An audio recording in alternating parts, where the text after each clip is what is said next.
उभयातानां सुदृशां कुसुमायुधबाणपातविवशानाम्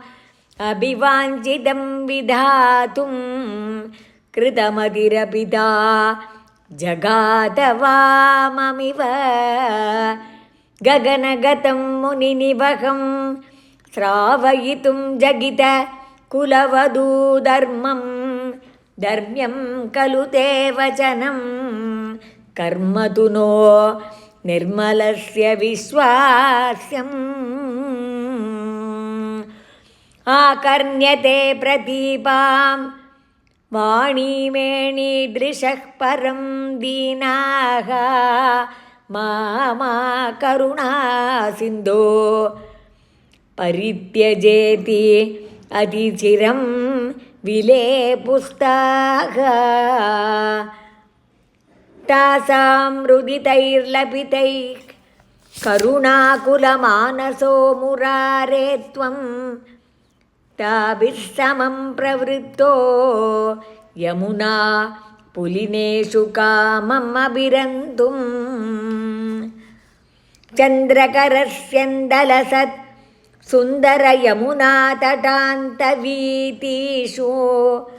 गोपीजनोत्तरीयैः आपादित संस्तरो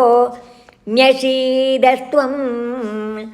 सुमधुरनर्मालपनैः करसङ्गृहणैश्च चुम्बनोल्लासैः गाढालिङ्गनसङ्गैः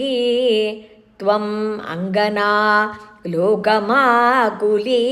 च कृशे वासो हरणदिने यद्वासोहरणं प्रतिश्रुतं तासां तदपि विभो रसविवशस्वान्तानां कान्तशुभ्रावामददाः कन्दलितघर्मलेशं कुन्दमृदुस्मेरवक्त्रा पादोजं नन्दसुतत्वां त्रिजगत्सुन्दरमुपगूह्य नन्दिता बालाः विरहेष्वङ्गारमयः शृङ्गारमयश्च सङ्गमे हि त्वं नितरामङ्गारमयः तत्र पुनर्सङ्गमेऽपि चित्रमिदम् राधातुङ्गपयोधरसाधु परीरम्बलोलुपात्मानम् आराधये भवन्तं पवनपुराधीश शमय सकलगदान् श्रीहरये नमः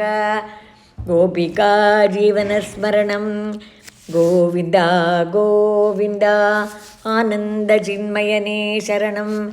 श्रीचोटानिकर भगवती अम्मये शरणं नारायण अखिलगुरोर्भगवन् नमस्ते।